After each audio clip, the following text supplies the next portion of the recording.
আজ আমাদের আলোচনার সেন্ট্রাল থিম বা সাবজেক্ট ম্যাটার, মূল আলোচ্য বিষয় হচ্ছে তাওয়াক্কুল।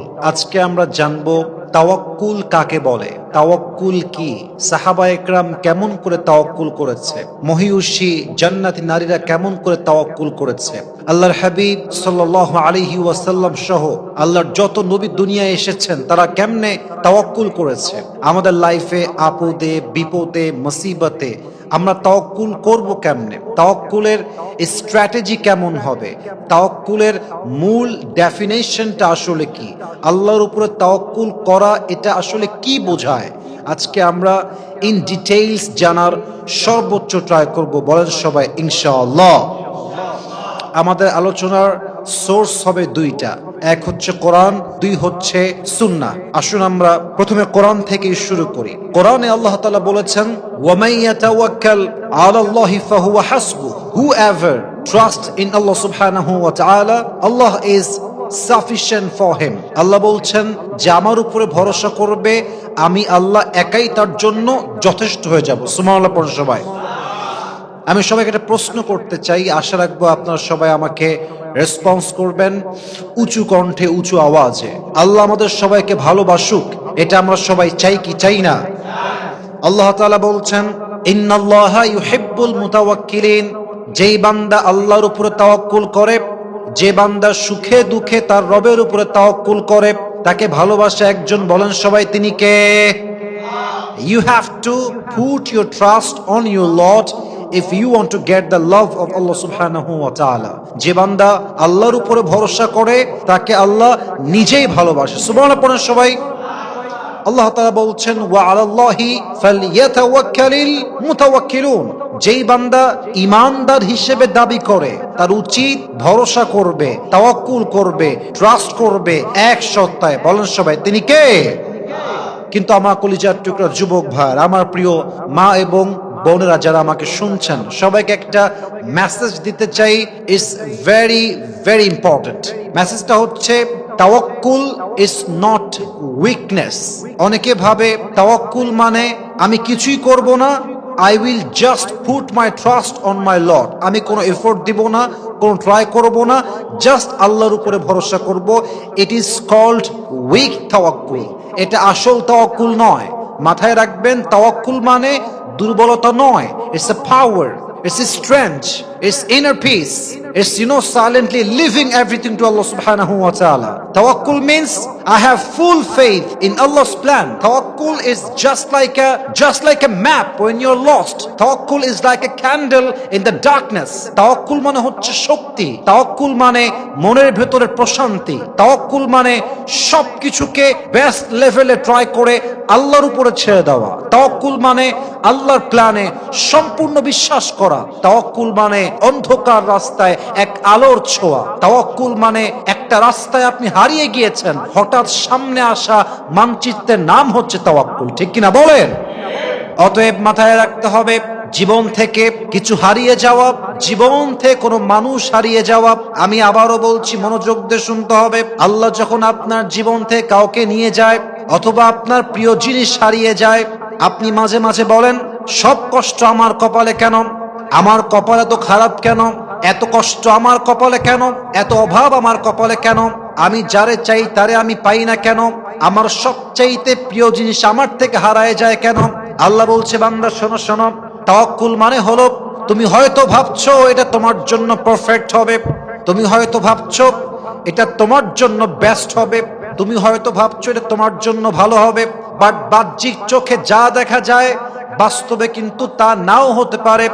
তুমি যা ভাবছো এটা ভালো হবে, এটা বাস্তবে ভালো নাও হতে পারে, বাট যেইটা বেস্ট হবে, যেইটা পারফেক্ট হবে, এটা পরিপূর্ণ প্ল্যান করে রেখেছে একজন। বলেন সবাই তিনি কে?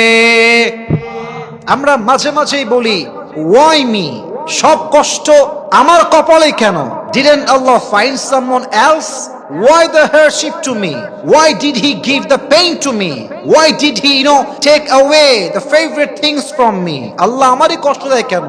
সব কষ্ট আমার কপালে কেন?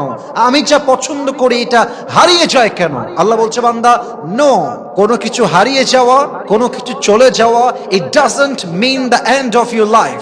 আপনার জীবন থেকে প্রিয় মানুষ হারিয়ে গিয়েছে, আপনার সবচেয়ে কাছের জিনিসটা হারিয়ে গিয়েছে, এর মানে জীবনটা শেষ নয়। Just put your trust on your Lord. আল্লাহকে ভরসা করবেন, মাথায় রাখবেন জীবন যেখান থেকে শুরু হবে, আল্লাহ সেখান থেকে আপনার জীবনটাকে বেস্ট লেভেল থেকে শুরু করবে। ঠিক কিনা বলেন? You just have to put your trust on your Lord. আল্লাহকে ভরসা করতে হবে, তাওয়াক্কুল করতে হবে। আর মাথায় রাখবেন, আপনি যদি আপনার সুখে দুঃখে কষ্টে আপদে বিপদে জাস্ট একটা কথা বলতে পারেন, হাসবুনাল্লাহু ওয়া নি'মাল ওয়াকিল, আমার জন্য আল্লাহই যথেষ্ট, আমার অভিভাবক হিসেবে আল্লাহ একাই যথেষ্ট, এই একটা শব্দের মাঝে পাহাড়ের চাইতে বেশি শক্তি আছে, এটা পাথরের চাইতে শক্তিশালী। একটা বাক্য মানুষের পুরো জীবনে দুঃখ কষ্ট মাটির নিচে মিশিয়ে মেছাকার করে দেয়। ঠিক কিনা বলেন? অতএব আজ থেকে মাথায় রাখবেন, ভয় পাওয়ার কোনো দরকার নাই। আমরা জাস্ট ভরসা করব এক সত্তার উপরে। বলেন সবাই, তিনি কে? আল্লামা ইকবাল কি সুন্দর করে লিখেছেন, গম কে বাদ খুশি জরুর আती है और ये खुशी रब के तरफ से ही आती है, हर रात के बाद दिन की रोशनी छा जाती है, सब्र करने वालों को नेमत मिल ही जाती है, जो दुख में भी रब को याद करता है रब उसका हाथ कभी नहीं छोड़ता, जो दुख में भी रब को याद करता है रब उसका हाथ कभी नहीं छोड़ता, जो दुनिया से कुछ ना कहे बस रब से कहता है, उसकी दुआओं का जवाब खामोशी में आता है, जब तुझे मांगना हो तो उसी से मांग, जब तुझे पुकारना हो तो उसी को पुकार, जब तुझे भरोसा करना हो तो उसी पर कर, क्योंकि भरोसे के काबिल सिर्फ वही है, वो तेरा रब है, वो तेरा अल्लाह है। ठीक ना बोलें? কষ্টের পরে সুখ আসে, যেমন রাতের পরে দিন আসে। মাথায় রাখবেন, যেই বান্দা কষ্টের সময় আল্লাহকে ভোলে না, তার সুখের দিন দেখায় একজন। বলেন সবাই, তিনি কে? অতএব আজ থেকে কষ্টের কথা দুঃখের কথা দুনিয়ার মানুষের সঙ্গে আগে নয়, বাবার সঙ্গে আগে নয়, মায়ের সঙ্গে আগে নয়, বইয়ের সঙ্গে আগে নয়, বন্ধুর সঙ্গে আগে নয়। যত কষ্ট হবে ওয়া ইলা রাব্বিকা ফারগাব, সমস্ত দুঃখ কষ্ট মনের জ্বালা যন্ত্রণা আমরা বলবো জাস্ট একজন রবকে। বলেন সবাই, তিনি কে? We have to put our trust on our Lord. আমাদের সমস্ত আশার জায়গা, আমাদের ভরসার জায়গা একমাত্র আমাদের আল্লাহ তাআলা। বলেন সবাই, আল্লাহু আকবার। আসুন আমরা কিছু ঘটনা সাজেস্ট করব আপনাদেরকে, আপনারা ইন ডিটেইলস পড়ার ট্রাই করবেন যাতে করে আল্লাহর উপরে তাওয়াক্কুলটা খুব বেশি বাড়ে। আমি জাস্ট কয়েকটা হাদিস থেকে ঘটনা রেফারেন্স হিসেবে মেনশন করতে চাই, just to motivate you, just to make you realise what is the meaning of তাওয়াক্কুল। আমি আপনাদের ইসলামের জ্ঞান সম্পর্কে একটু প্রশ্ন করতে চাই। আমি জানতে চাই যে আপনারা আসলে কতটুকু জানেন, আমি দেখতে চাই। বলেন তো সবাই, নবী করিম সাল্লাল্লাহু আলাইহি ওয়াসাল্লামের সবচেয়ে কলিজার টুকরা মেয়ে, তার নাম কি ছিল? ফাতেমা রাদিয়াল্লাহু তাআলা আনহা। সেকেন্ড কোয়েশ্চেন, বলেন তো ফাতেমার স্বামীর নাম কি ছিল? আলী রাদিয়াল্লাহু তাআলা আনহু। এক বীর পুরুষ, এক বীর বাহাদুর। আলীর তাওয়াক্কুল আল্লাহর উপরে কেমন ছিল? I am just going to give you the best example of Ali রাদিয়াল্লাহু তাআলা আনহু। দেখেন আল্লাহর তাওয়াক্কুল কাকে বলে, আল্লাহর উপরে ভরসা কাকে বলে। উহুদ এবং বদরের যুদ্ধের পরে আল্লাহ তাআলা মুসলমানদের পজিশন, পাওয়ার অনেক বেশি স্ট্রং করে দিলেন। মুসলমানদের অবস্থা খুব শক্তিশালী হয়ে গেল। অপরদিকে কাফেরদের অবস্থান অত্যন্ত দুর্বল হয়ে গেল। কাফেররা অনেক বেশি উইক হয়ে পড়ল। কাফেরদের মাথা ঠিক নাই, মাথার তার ছিঁড়ে গিয়েছে। একটাই প্ল্যান, একটাই ইচ্ছা, একটাই ফিউচার প্ল্যান, মুসলমানদেরকে ধ্বংস করব কেমনে, মুসলমানদেরকে আমরা বরবাদ করব কেমনে। একটা প্ল্যান নিয়ে তারা সামনে চলছে। একটা সময় গিয়ে তারা প্ল্যান করলো, সমস্ত কাফেররা মিলে they will attack on Medina, তারা মদিনা আক্রমণ করবে এবং মুসলমানদের ঐতিহ্য, মান, ইজ্জত, অবস্থান সবকিছু তারা এক নিমিষে ধ্বংস করবে। কিন্তু এই প্ল্যানটা আল্লাহ রসুলের কানে গিয়ে পৌঁছে গেল যে কাফেররা they are going to attack on Madina very soon, তারা হয়তো খুব দ্রুত মদিনা অ্যাটাক করতে পারে। আল্লাহর হাবিব দেরি করলেন না, সমস্ত সাহাবা একরামদেরকে ডেকে একটা পরামর্শ সভা ডাকলেন। এক বিশাল বড় সভা হলো। এক এক সাহাবী এক একটা ওয়ে বললো যে হে আল্লাহর রাসূল, এই ওয়েটা অ্যাপ্লাই করলে আমরা ওদেরকে ডিফেন্স করতে পারবো। সমস্ত সাহাবীর মাঝে একজন সাহাবী ইসমুহু সালমান ফারসি রাদিয়াল্লাহু তাআলা আন, তিনি ডাক দিয়ে বললেন, ইয়া রাসূলুল্লাহ, ইয়া হাবিবাল্লাহ, আমার কাছে কাফেরদেরকে ডিফেন্স করার জন্য একটা বেস্ট প্ল্যান আছে। আল্লাহর হাবিব বললেন, কি প্ল্যান, আমাকে তুমি বলো। ডাক দিয়ে বলছে, ইয়া রাসূলুল্লাহ, ইয়া হাবিবাল্লাহ, মদিনা এমন একটা শহর, মদিনায় প্রবেশ করার 4টা পথ আছে, 3টা পথ বন্ধ, চতুর্পাশে পানি আর পানি, দেওয়াল দেওয়া, কেউ চাইলে প্রবেশ করতে পারবে না। জাস্ট একটা রাস্তা খোলা আছে যেখান দিয়ে সবাই প্রবেশ করে। আমার প্ল্যান হলো ওই একটা রাস্তার সামনে বিশাল বড় একটা কূপ খনন করতে হবে, বিশাল লম্বা একটা খাল খনন করতে হবে, যাতে করে কাফেররা অ্যাটাক করতে এসে দে উইল রিটার্ন ব্যাক, তারা আবার ফিরে যাবে। সমস্ত সাহাবীদের প্ল্যান থেকে এই প্ল্যানটা সবচেয়ে বেস্ট নবীর কাছে মনে হলো। যেই কথা সেই কাজ শুরু হয়ে গেল। সাহাবা একরামরা প্রায় 6 দিন যাবত কূপ খননের কাজ শুরু করলেন। বিশাল লম্বা খাল, এটাকে কূপ না, এটাকে আমরা খাল বলতে চাই। বিশাল লম্বা খাল, এটার লম্বা ছিল 5 কিলোমিটার, এটা গভীর ছিল 4.5 মিটার এবং এটা প্রশস্ত ছিল 9 মিটার। বিশাল লম্বা 5 কিলোমিটার রাস্তা জুড়ে একটা খাল খনন করা হলো। যখন খালের কাজ শুরু শেষ হয়ে গেল, বাস লাস্ট দিন কাফেররা অ্যাটাক করতে আসলে মদিনার উপরে এসেই দেখছে মদিনার প্রবেশ পথে বিশাল লম্বা খাল খনন করা হয়ে গিয়েছে। তারা অবাক হয়ে গেল, ইন দিস শর্ট টাইম, এত অল্প সময়ে এত লম্বা খাল খনন করলো কেমনে? মূলত এই খাল খনন করতে সহযোগিতা করেছে একজন, বলেন সবাই, তিনি কে?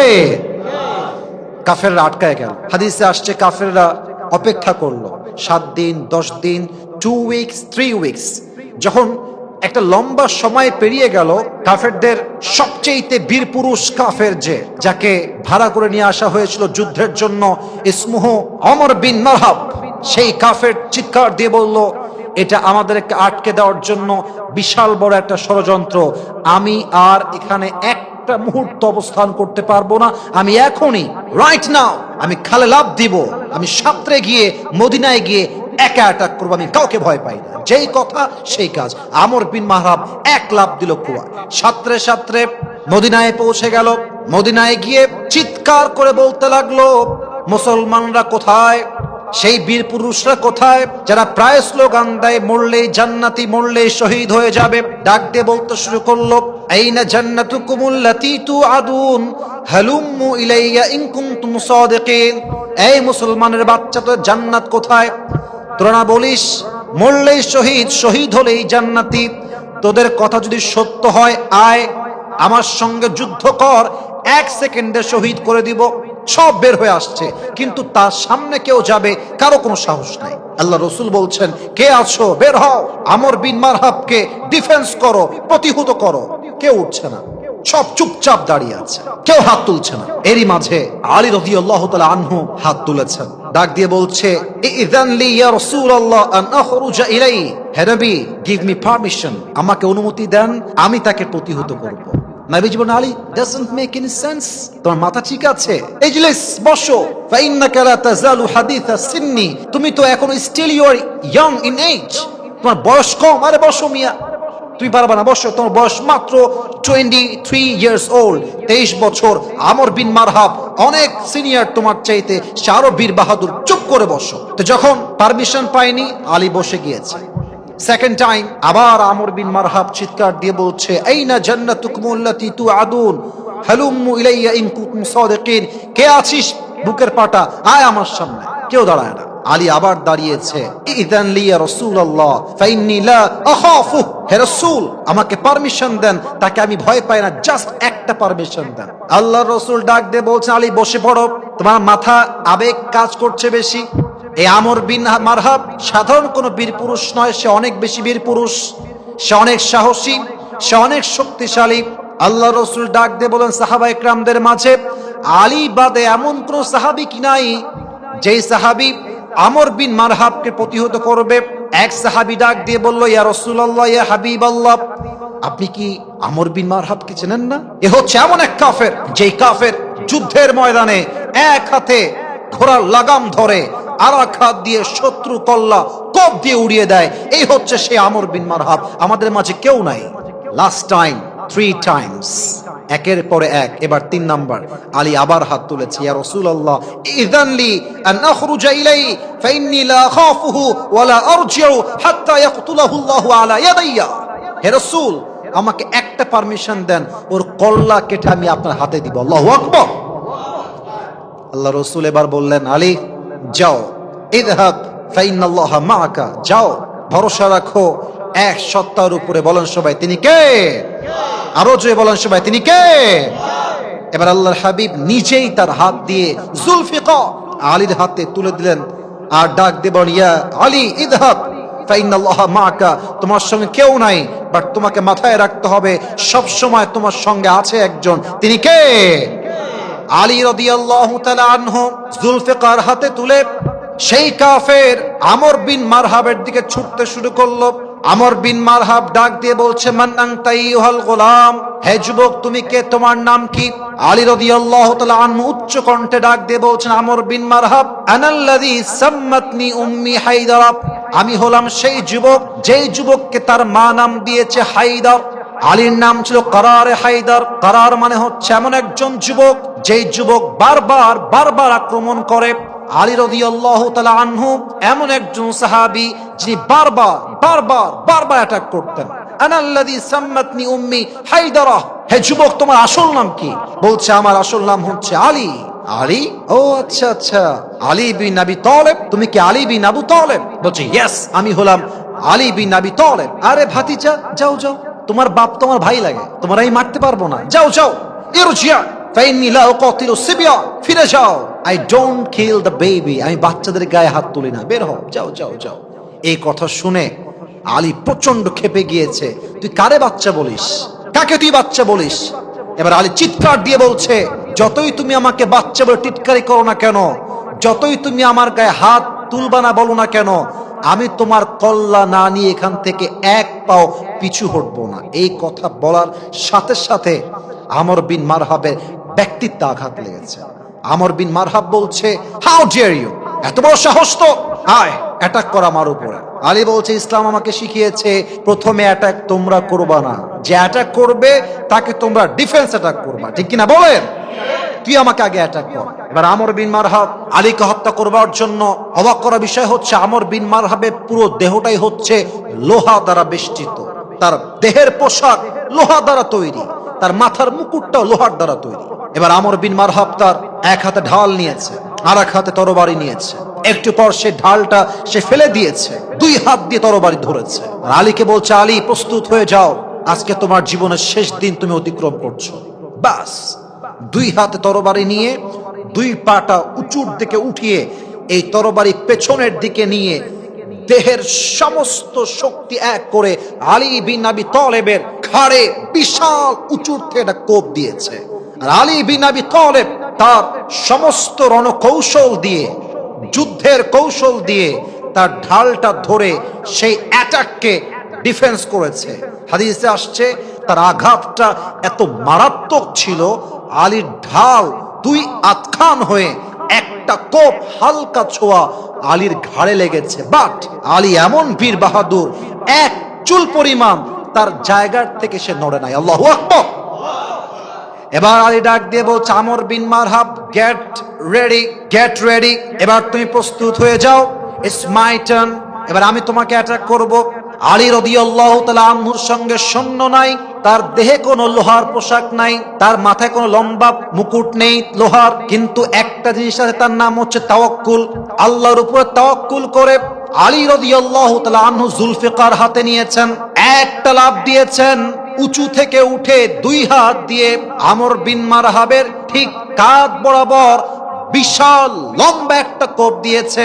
হাদিসে আসছে আমর বিন মারহাবের কাঁধে আলী রাদিয়াল্লাহু তাআলা আনহু যখন পরিপূর্ণ তাওয়াক্কুল নিয়ে একটা কোপ দিয়েছে, আমর বিন মারহাবের পুরো ঢাল 2 আধখান হয়ে আমর বিন মারহাবের পুরো দেহটা 2 টুকরো হয়ে আল্লাহর জমিনে পড়ে গিয়েছে। আল্লাহু আকবার। যখন দুই টুকরো হয়ে পড়ে গিয়েছে, এবার আলী বিন আবি তালেব হেঁটে হেঁটে আসছে, আর আমর বিন মারহাবের বুকের উপরে বুটের জুতা পরা পা রেখেছে। তার বুকের উপরে পা দিয়ে ডাক দিয়ে বলছে, এই কাফেরের বাচ্চা, কাইফা তুকাতিলুনি আনতা তা'বুদু হাজারান ওয়া আনা আব্দু রাব্বি মুহাম্মদ। আরে তুই আমারে হত্যা করবি কেমনে? তুই মূর্তির পূজা করিস আর আমি রব্বে মুহাম্মদ। আমি এমন এক নবীর পূজা করি যে আল্লাহর নবী। আমি এমন এক রবের উপর তাওয়াক্কুল করেছি যার শক্তির সঙ্গে কারো শক্তির কোনো খাওয়া নাই। আর যেই বান্দা রবের উপর তাওয়াক্কুল করে তাকে কখনো একজন কাফের মূর্তি পূজারী হারাই দিবে, এটা কষ্টের কালো সম্ভব হতে পারে না। ঠিক কিনা বলে? কাইফা তুকাতিলুনি আনতা তা'বুদু হাজারান ওয়া আনা আব্দু রাব্বি মুহাম্মদ। তুই ভরসা করিস মূর্তির উপরে, আমি ভরসা করি আল্লাহর উপরে। আর যার তাওয়াক্কুল আছে আল্লাহর উপরে, সে কখনো কাফের বেঈমান মুরতাদের সামনে তার মাথাকে নত করতেই পারে না। ঠিক কিনা বলে? দিস ইজ কল্ড তাওয়াক্কুল। যখন তাওয়াক্কুল থাকবে আপনার হৃদয়ে, হাজার শত্রু আপনার সামনে থাকতে পারে, বাট তাওয়াক্কুল যদি সত্যিকার অর্থে হয়, হাজার হাজার কাফের আপনার সামনে পরাজিত হতে বাধ্য হয়ে যাবে। ঠিক কিনা বলে?